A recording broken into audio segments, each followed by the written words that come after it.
Hello viewers, welcome to Anamika guide. ఇవాళ topic వచ్చేసి మీ కమెంట్స్కి నా ఆన్సర్ అనమాట. లాస్ట్ 2 months నుంచి నేనైతే యాక్టివ్గా లేను. మీ కమెంట్స్కి నేను రిప్లై ఇవ్వలేకపోయాను. ఈ వీడియోలో మీ కమెంట్స్కి ప్రతి ఒక్కరికి నేను రిప్లై ఇవ్వాలనుకుంటున్నాను. అలాగే ఇంకొకటి, ఆన్లైన్ క్లాసెస్ గురించి కూడా నేను మీకు అప్డేట్ ఇవ్వాలనుకుంటున్నాను. చాలామంది క్లాసెస్ గురించి అయితే అడిగారు. మీకు ఎవరికైతే నా వీడియోస్ అర్థమవుతున్నాయో, మీకు ఎవరికైనా ఇంట్రెస్ట్ ఉంది అనుకుంటే ఆన్లైన్ క్లాసెస్ గురించి మీరు జాయిన్ అవ్వడానికి రెడీగా ఉంటే నాకు ఈ వీడియో కింద కమెంట్స్ అయితే చేయండి. మీరు ఎంతమంది నాకు ఆన్లైన్ క్లాసెస్ ఇంట్రెస్ట్ ఉంది అనే దాన్ని బట్టి నేను క్లాసెస్ స్టార్ట్ చేయాలి అని అనుకుంటున్నాను. సో ఎవరికైతే ఇంట్రెస్ట్ ఉందో దయచేసి ఈ వీడియో కింద అయితే కమెంట్ చేయండి. దాన్ని బట్టి నేను ఆన్లైన్ క్లాసెస్ స్టార్ట్ చేయాలా లేదా అనేది మీకు నెక్స్ట్ వీడియోలో అయితే అప్డేట్ ఇస్తాను. సో ఇంకా ఈ కమెంట్స్కి వచ్చేసినట్లయితే మెయిన్గా అడిగే క్వశ్చన్ వచ్చేసి ఎలిజిబిలిటీ. ప్రతి ఒక్కరూ ఎలిజిబిలిటీ గురించి కమెంట్స్ చేస్తున్నారు. ఈ కమెంట్స్లో నేను ఏవైతే ఎక్కువగా అడిగారో ఆ కమెంట్స్ అయితే పిక్ చేసుకున్నాను. ఫస్ట్ కమెంట్ వచ్చేసి, సిస్ నాది MBA కంప్లీట్ అయింది, నేను నేర్చుకోవచ్చా? వీడియోలో MBA వాళ్ళు ఎలిజిబులా కాదా చెప్పలేదు, రీప్లేసెస్. వీడియోలో నేను MBA అని మెన్షన్ చేయలేదు అని అంటే అది లేదు అని అర్థం. లేదంటే ఇంకొకటి ఏమని ఇచ్చాను, ఆల్ లైఫ్, ఇక్కడ ఒక్క నిమిషం, all life science background graduates are eligible. Life science ఉన్న వాళ్ళు అందరూ ఎలిజిబుల్ అని చెప్పాను. ఇంకొకటి నాన్ లైఫ్ సైన్స్ వాళ్ళు కూడా ఎలిజిబుల్ అని మెన్షన్ చేసి ఉన్నాను. నేను ఫస్ట్ వీడియో చూసినట్లయితే నా ఛానల్లో అందులో నాన్ లైఫ్ సైన్స్ స్టూడెంట్స్ కూడా ఎలిజిబుల్ అని చెప్పాను. నాన్ లైఫ్ సైన్స్ వాళ్ళు ఎలా అంటే, వాళ్ళు సర్టిఫికేట్ చేసి ఉంటే, ఇన్ కేస్ కోచింగ్ సెంటర్స్ ఉంటాయి కదా మనకి, ఇప్పుడు medical coding coaching centres 3 months మీకు కోచింగ్ ఇచ్చి సర్టిఫికేషన్ అయితే ప్రొవైడ్ చేస్తారు. CPS కానీ CCS కానీ కొన్ని సర్టిఫికేషన్స్ ఉన్నాయి. ఆ సర్టిఫికేట్ ఎవరైతే కంప్లీట్ చేసుకుంటారో వాళ్ళు నాన్ లైఫ్ సైన్స్ వాళ్ళని కూడా మెడికల్ కోడింగ్ కంపెనీస్ అయితే హైర్ చేసుకుంటున్నాయి అన్నమాట. సో MBA అని నేను మెన్షన్ చేయలేదు అని అంటే నాన్ లైఫ్ సైన్స్ అయి ఉండొచ్చు.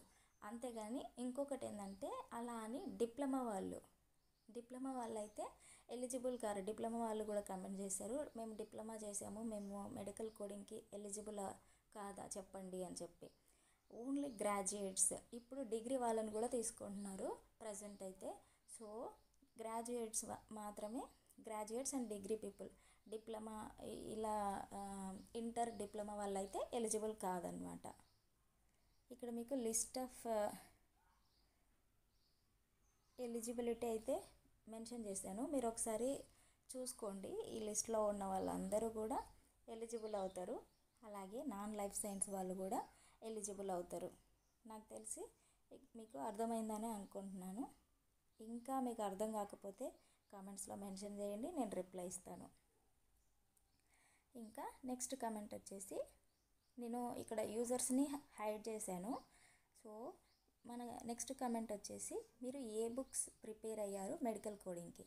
ఇది కూడా నేను మెడికల్ కోడింగ్కి నేనే కాదు, ఎవరైనా కూడా మనకి 3 books ఉంటాయి, ఆ బుక్సే ప్రిపేర్ అవ్వాలి. ఇంకొకటి బేసిక్ అనాటమీ అండ్ ఫిజియాలజీ ఉండాలి. బుక్స్ వచ్చేసి ICD-10, CPT బుక్ అండ్ హిపిక్స్ బుక్ అని మనకి 3 ఉంటాయి. వీటి గురించి క్లియర్గా నేను ఫస్ట్ వీడియోలో అయితే మెన్షన్ చేశాను. మీరు ఆ వీడియో అయితే ఒకసారి చూడండి, మీకు అర్థమవుతుంది. నెక్స్ట్ వచ్చి, మెడికల్ కోడింగ్లో జాబ్ రావాలి అంటే కంప్యూటర్ నాలెడ్జ్ బాగా ఉండాలా మ్యామ్, ప్లీజ్ టెల్ మీ. మనకి అంత కంప్యూటర్ నాలెడ్జ్ ఏమీ అవసరం ఉండదు, బేసిక్ వస్తే చాలు. మనం ఏంటంటే, ఇది బేసిక్ నాలెడ్జ్ ఉంటే చాలు. మనం కోడింగ్ అనేది సాఫ్ట్వేర్ పీపుల్ లాగా ఏదో ప్రోగ్రామింగ్ అవంతా ఏముండదు. జస్ట్ మనకి కంప్యూటర్ నాలెడ్జ్ అసలు లేకపోయినా స్టార్టింగ్లో అయితే వాళ్ళు మనకి ట్రైనింగ్ ఇచ్చేటప్పుడు ఫస్ట్ 1 month 2 months, కొన్ని కంపెనీస్ అయితే 3 months కూడా మనకి ట్రైనింగ్ అయితే ఇస్తారు. మనకు అలవాటు అయిపోతుంది. మనం కోడింగ్లోకి లైవ్ కోడింగ్కి ఎంటర్ అయ్యేలోపు మనకి కంప్యూటర్ని వాడడం కూడా తెలిసిపోతుంది. అసలు ఏ నాలెడ్జ్ లేకుండా నువ్వు అంటే కంప్యూటర్ నాలెడ్జ్ లేకుండా నువ్వు మెడికల్ కోడింగ్ నేర్చుకొని సర్టిఫికేషన్ చేసుకొని నువ్వు కోడింగ్ ఫీల్డ్కి వచ్చావని అనుకుంటే ఆ 3 మంత్స్ ట్రైనింగ్లో నీకు ఆల్రెడీ కంప్యూటర్ అనేది అలవాటు అయిపోతుంది. సో దాని గురించి ఏం టెన్షన్ పడకండి. నెక్స్ట్ వచ్చేసి కోడ్స్ని ఎలా గుర్తుపట్టాలో చెప్పండి మేడం ప్లీజ్. కోడ్స్ని మనం గుర్తుపెట్టుకోవడం ఇవన్నీ అవసరం లేదు. కోడ్స్ అనేటివి మనకి ఈ బుక్స్ ఉన్నాయి కదా, మన కోచింగ్ సెంటర్లో అయితే బుక్స్ ఇస్తారు. బుక్స్ చూసి నెక్స్ట్ ఎగ్జామ్కి వెళ్ళినా కూడా ఇన్ కేస్ మీరు సర్టిఫికేషన్ చేయాలి అని అనుకుంటే కూడా అక్కడ కూడా మనకి బుక్స్ అనేవి ఇస్తారు. ఆ బుక్స్ చూసే మనం కోడ్ని వెతికి అక్కడ ఆన్సర్ ఇస్తాము. కోడింగ్ అంటే కోడ్స్ అన్ని గుర్తుపెట్టుకునేది ఏమి ఉండదు, మనకి లీడ్ చేయడం రావాలి. కోడ్ని ఎలా వెతకాలి అనేది ఒక్కటి వస్తే చాలు, మనం కోడింగ్ అనేది చేయొచ్చు అనమాట. అది ఎలా లీడ్ చేయాలనే దానికోసం నేను మీకు గైడెన్స్ ఇస్తాను. అలా ఎవరు ఇంట్రెస్ట్ ఉన్నా కూడా నన్ను కాంటాక్ట్ అవ్వండి. ఇంకొకటి ఇన్స్టాగ్రామ్ ఐడి అయితే మీకు ఇక్కడ యూట్యూబ్ ఛానల్లో ఉంది. కావాలని అనుకుంటే నేను ఈ వీడియో కింద కూడా డిస్క్రిప్షన్లో మెన్షన్ చేస్తాను. ఇన్స్టాగ్రామ్లో కూడా నాకు మెసేజ్ చేయొచ్చు, నేను మీకు రిప్లై ఇస్తాను. అలాగే ఈ కోడ్స్ మనం వన్స్ నువ్వు సర్టిఫికేట్ చేసి లైవ్ కోడింగ్కి వచ్చినా కూడా అక్కడ కూడా నువ్వు కోడ్స్ గుర్తుపెట్టుకోవాల్సిన అవసరం లేదు.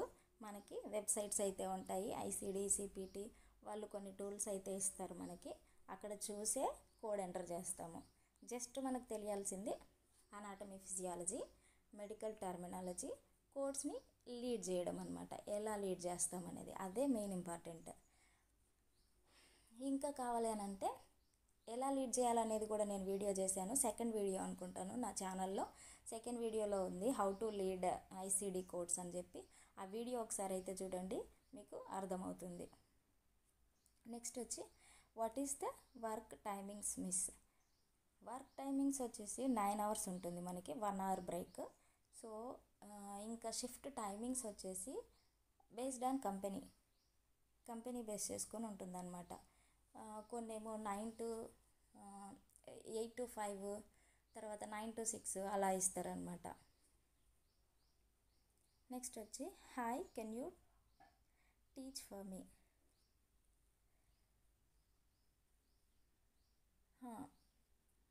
దాని గురించే నేను మీకు ఎవరికైతే ఇంట్రెస్ట్ ఉందో వీడియో కింద కమెంట్ అయితే మెన్షన్ చేయండి. నేను బేస్డ్ ఆన్ నంబర్స్ చూసి మీకు ఆన్లైన్ క్లాసెస్ ఇవ్వాలా వద్దా అనేది నేను చెప్తాను. నెక్స్ట్ వీడియోలో అయితే మీకు అప్డేట్ ఇస్తాను. నెక్స్ట్ వచ్చేసి hi Anamika garu, best medical coding courses institute in Hyderabad చెప్పగలరా ప్లీజ్. లిస్ట్ ఆఫ్ ఇన్స్టిట్యూట్స్ నేను నెక్స్ట్ వీడియోలో ప్రొవైడ్ చేస్తానండి ఇన్స్టిట్యూట్స్ గురించి. అలాగే ఒకవేళ మీరు ఇన్స్టిట్యూట్స్లో ఏంటంటే బేసిక్ సిపిసి కాకుండా నార్మల్ ఫర్ ఫ్రెషర్స్కి సర్టిఫికేషన్ వితౌట్ సర్టిఫికేషన్ కంపెనీస్లో జాయిన్ అవ్వాలని అనుకుంటే మినిమం 10,000 to 15,000 అయితే తీసుకుంటున్నారు కోచింగ్కి. మీకు నా దగ్గర తీసుకోవాలని అనుకుంటే నేను చెప్పేది మీకు అర్థమైతే నాకు కమెంట్స్లో అయితే మెన్షన్ చేయండి. ఆ తర్వాత మీకు క్లాసెస్ గురించి తర్వాత మిగతా అన్ని విషయాలు అన్ని డీటెయిల్స్ మీకు నేను ప్రొవైడ్ చేస్తాను క్లియర్గా. నెక్స్ట్ వచ్చి how to identify code in the chart. Ma'am explain how to code the codes by C document. ఈ 2 కమెంట్స్కి నేను రేపు వీడియో చేసి మీకు అప్లోడ్ అయితే చేస్తాను. లైవ్ శాంపుల్స్ ఉంటాయి కదా, ఎలా కోడ్ చేస్తాము ఏంటి అనేది, అది కోడింగ్ చేసి మీకు వీడియో అయితే నేను అప్లోడ్ చేస్తాను. చూడండి ఈ 2 కమెంట్స్ నెక్స్ట్ వీడియోలో కూడా నేను ట్యాగ్ చేసి, కావాలంటే థంబ్నెయిల్ మీద నేను ఈ కమెంట్స్ని ట్యాగ్ చేసి మీకు వీడియో అయితే అప్లోడ్ చేస్తాను, అందులో చూడండి. Next how we can know which is primary DX code. వీటి కోసం మనకి జనరల్ కోడింగ్ గైడ్లైన్స్ అనేటివి ఉన్నాయి, ఐసిడి కోడింగ్ గైడ్లైన్స్, కన్వెన్షన్స్, ఇవన్నీ ఫస్ట్ స్టార్టింగ్లోనే కన్వెన్షన్స్ ఉంటాయి. నేను నా ఛానల్లో స్టార్ట్ చేసింది ఫస్ట్ కన్వెన్షన్స్ గురించే. వాటిలో నేను మీకు ఆల్రెడీ చెప్పాను ప్రైమరీ డిఎక్స్ ఎలాగా, సెకండరీ డిఎక్స్ ఎలాగా, మనకి ఈ కోడింగ్ గైడ్లైన్స్ అనేటివి క్లాస్ 1, క్లాస్ 2, క్లాస్ 3 అని చెప్పి నేను క్లియర్గా చెప్పుకుంటూ వస్తున్నాను. అలాగే కంటిన్యూ చేస్తాను. మీరు ఒకసారి నా వీడియోస్ ఫాలో అయినట్లయితే మీకు వీటికి ఆన్సర్ అయితే ఉంటుంది. స్పెసిఫిక్ కోడింగ్ గైడ్లైన్స్ అనేటివి ఉంటాయి. ఆ జనరల్ గైడ్లైన్స్ని బేస్ చేసుకొని మనం ప్రైమరీ డిఎక్స్ ఎట్లా, సెకండరీ డిఎక్స్ ఎట్లా అనేది కోడ్ చేయాల్సి ఉంటుంది. ఈజీగానే అర్థమైపోతుంది. మీరు ఒకసారి అయితే వీడియోస్ చూడండి, తెలుస్తుంది. ట్రైనింగ్ ఇచ్చి ప్లేస్మెంట్ చూపించి జెన్యూన్ కోచింగ్ సెంటర్ చెప్పండి. I'm BTech ECE 2009 pass out. Age 37. I'm eligible for medical coding jobs. Please give information. Placement చూపించి ఇదంతా ట్రైనింగ్ ఇచ్చి ప్లేస్మెంట్ చూపించి ఇదంతా ఇదే ఏమి ఉండదు. అంటే కొన్ని ఇన్స్టిట్యూట్స్ చెప్తాయి మీకు ఇలా ప్లేస్మెంట్ ఇస్తాము అది ఇదని. వన్స్ నీకు సబ్జెక్ట్ వచ్చింది అని అనుకుంటే వాళ్ళ ప్లేస్మెంట్ మీద నువ్వు డిపెండ్ అవ్వాల్సిన అవసరమే లేదు. ఎక్కడ ఇంటర్వ్యూస్ ఉన్నా కూడా నువ్వు ఈజీగా ఆ కంపెనీకి వెళ్ళి ఇంటర్వ్యూ అయితే ఇవ్వచ్చు.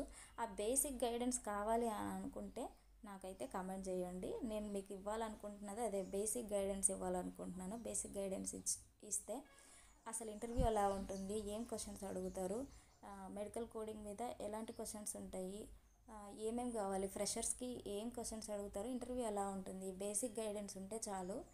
ఈ బేసిక్ అనేది నేను మీకు ఇస్తాను. ఇంకా ఏజ్ లిమిట్ అని అంటే కొన్ని కంపెనీస్ స్పెసిఫిక్గా మెన్షన్ చేస్తున్నాయి రీసెంట్ పాస్డ్ అవుట్ అని చెప్పి. కొన్నేమో బేస్డ్ ఆన్ కంపెనీస్ ఉంటుందండి ఏజ్ లిమిట్. ఇవన్నీ ఎక్కువ ఉండదు అనుకుంటున్నా, కొన్ని స్పెసిఫిక్గా మెన్షన్ చేస్తారు కొన్ని కంపెనీస్ అయితే. Good morning ma'am, is there any age limit to become medical coder? Which is the best institute you recommend to take online training? Same అదే ఏజ్ లిమిట్ గురించి అడుగుతున్నారు. అన్ని కంపెనీస్కి ఏజ్ లిమిట్ అట్లా ఏం ఉండదు. మనం ఇన్ కేస్ మీకు గ్యాప్ ఉన్నా కూడా ఆ గ్యాప్లో ఏం చేశారు అనేది ప్రాపర్ ఎక్స్ప్లెనేషన్ మనం ఇంటర్వ్యూలో ఇచ్చుకున్నట్లయితే సంథింగ్ పర్సనల్ అని కానీ పర్సనల్ రీజన్స్ ఉండొచ్చు, లేదంటే స్టడీయింగ్ ఉండొచ్చు, మనం బీఫార్మసీ తర్వాత ఏం చేసాము, వేరే జాబ్స్ చేసి ఉండొచ్చు. ఇంత గ్యాప్ ఎందుకు వచ్చింది అని అంటే వేరే జాబ్స్ చేసాము, ఇప్పుడు ప్రజెంట్ మాకు మెడికల్ కోడింగ్లో ఇంట్రెస్ట్ ఉంది అని చెప్పొచ్చు. మనం చెప్పేదాన్ని బట్టి కూడా వాళ్ళు కన్విన్స్ అవుతారు అనమాట కంపెనీస్ అనేటివి. మీకు అంత ఇంట్రెస్ట్ ఉంది మెడికల్ కోడింగ్లో ఇప్పుడు అంటే ప్రాపర్ ఎక్స్ప్లెనేషన్ ఇవ్వాల్సి ఉంటుంది ఇంటర్వ్యూలో. మనల్ని హైర్ చేసుకునే వాళ్ళకి మనం చెప్పేదాన్ని బట్టి ఉంటుంది. నెక్స్ట్ వచ్చి, హాయ్ సిస్, మీ వీడియో చాలా హెల్ప్ఫుల్గా ఉంది. డెంటల్ డాక్టర్స్ మెడికల్ కోడింగ్ చేస్తే ఫ్యూచర్ ఎలా ఉంటుంది చెప్తారా? డెంటల్ డాక్టర్స్ ఫీల్డ్ ఎలా ఉంటుంది అనేది నాకైతే తెలీదు. సో నాకు తెలిసింది మాత్రం మెడికల్ కోడింగ్ మాత్రమే. మెడికల్ కోడింగ్లో మిగతా వాళ్ళకి ఎలాగైతే ఉంటుందో ఫ్యూచర్ అనేది మీకు కూడా అలాగే ఉంటుంది. నేను కంపేర్ చేసి అయితే ఇక్కడ నేను మీకు ఆన్సర్ చేయలేను. సో అందుకే నేను ఇక్కడ ఆన్సర్ చేయలేకపోయాను. ఇంకొకటి ఏంటంటే మెడికల్ కోడింగ్ ఫీల్డ్ అనేది ఎలా ఉంటుంది, దాని ఫ్యూచర్ ఎలా ఉంది అనేది ఫస్ట్ వీడియోలో నేను క్లియర్గా ఎక్స్ప్లెయిన్ చేశాను. మీరు ఒకసారి అయితే ఆ వీడియో చూడండి. Madam, will you please suggest us companies for non certified members? Companies every company ఎప్పుడైతే రిక్వైర్మెంట్ ఉంటుందో, వాళ్ళకి రిక్రూట్మెంట్ ఉంటుందో అప్పుడు వాళ్ళైతే పోస్ట్ చేస్తున్నారు నాన్ సర్టిఫైడ్ ఫ్రెషర్స్ అని. సో అలాంటప్పుడు నేను మీకు కావాలనుకుంటే అవి కూడా నేను పోస్ట్ చేస్తాను. ఏ కంపెనీస్లో ఎప్పుడు వ్యాకెన్సీస్ ఉన్నాయి అనేది నా ఛానల్లో మీకు అప్డేట్ అయితే చేస్తుంటాను. కమ్యూనిటీ ట్యాబ్లో పోస్ట్ చేస్తాను, అక్కడ చెక్ చేసుకోండి. ఇంకొకటి ఏంటంటే ఇన్స్టాగ్రామ్లో కూడా నేను ఈ వ్యాకెన్సీస్ పడ్డప్పుడు మీకు అప్డేట్ అయితే ఇస్తుంటాను. కంపెనీలో ఇంటర్వ్యూస్ ఉన్నప్పుడు ఇన్ఫామ్ ఇవ్వండి అక్క. ఇస్తున్నా, కమ్యూనిటీ ట్యాబ్ చెక్ చేయండి, ఇన్స్టాగ్రామ్ పోస్ట్ కూడా చెక్ చేస్తూ ఉండండి. వాటిలో అయితే నేను మీకు అప్డేట్స్ ఇస్తున్నాను. Thank you for watching. Subscribe for more videos. ఇంకొకటి ఏంటంటే మీకు ఆన్లైన్ క్లాస్ ఇంట్రెస్ట్ ఉంటే మాత్రం కామెంట్ చేయండి, మర్చిపోవద్దు. ఛానల్ని సబ్స్క్రైబ్ చేయండి. Thank you.